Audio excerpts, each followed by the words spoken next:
Hello and welcome back to part 2 of my new tips and tricks series. I hope you're doing well today and I'm glad you're here. So without further ado, let's get started. Oh, and one more thing before we get started. I actually do have a new mic that I want to start using for my videos. I'm still working out the kinks with that, so it's not quite ready yet, but be on the lookout for that. But anyway, here we go.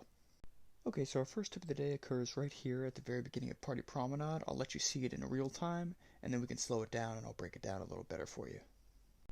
So as you can see, as soon as we fall through this pipe and we hit the slime, we jump immediately, dive, and as soon as we hit the slime again, we jump, pop out of the dive, and voila. This next one I'm sure more people are familiar with. It occurs at the beginning of Pipe Dream, but it just involves us coming around the... So it just involves us skipping the punches altogether, running along this kind of yellow platform, jumping over the bollard, and carrying on straight. Another pretty common one, but one still worth mentioning, occurs on Treetop Tumble. Of course, there's these 3 discs to the left and the right. You can actually jump from the first to the third, skip the second one, and carry on that way. And I promise I'm pretty good at this game.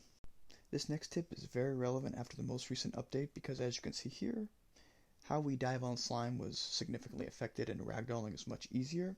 So on Puzzle Path in particular, there's a way around this. When you jump through the portal, don't dive. Instead, turn your body, land towards the top of the slide, and you can run all the way down. I'll show you again right here. Jump, turn, land towards the top, and simply run it out. And you're good to go. No ragdolling.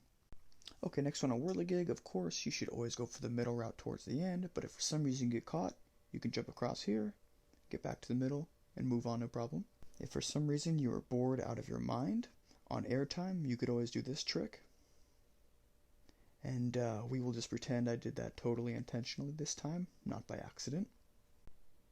Jumping up slime is typically a bad idea, or up any hill in general, but towards the end of Hit Parade, if you have momentum, you can jump up this side perfectly. I just want to reiterate though, that you do have to have momentum and you do have to be as far to the left or the right as possible, otherwise this will not work. Okay, here's another more or less pointless one, but pretty fun nonetheless if you want to impress your teammates. On Lily Leapers, you can actually jump down here. So, there's that. Also, be cautious on this one, but if I'm not mistaken, in Extreme Solos, and by extension Extreme Squads, there's actually no elimination zone down here, so I believe if you were to jump off, you would actually respawn. But if you try that and it doesn't work, you can't blame me. On Skyline Stumble, in the beginning with the variation that has the fans, you can actually utilize the first fan to skip over to the second platform, as you can see here, so just a little shortcut that might save some time. Most of the time, this next one is just really cool but not actually useful, but it might come in handy sometime.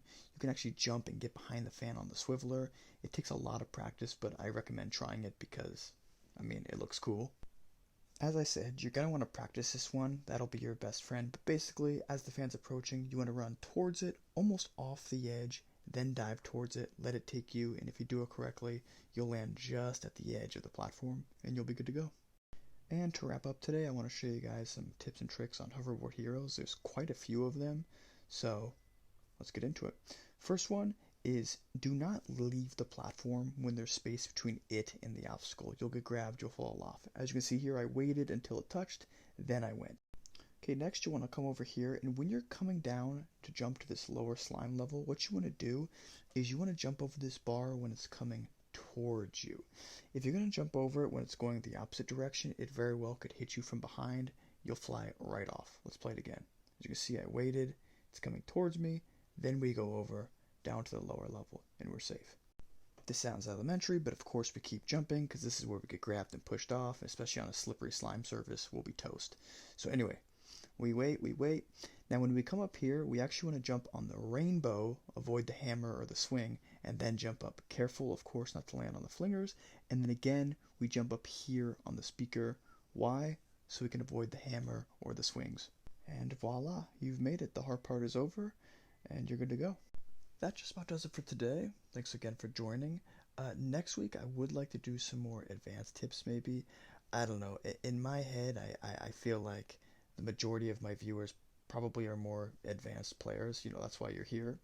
But I could be wrong. So whatever the case, just leave a comment. Maybe you're looking for a tip on a certain final or how to grief or whatever the case may be. Just let me know and I'll take it into consideration for the next video. But anyway, thank you for joining today. I appreciate you taking the time to watch, and I'll see you next time.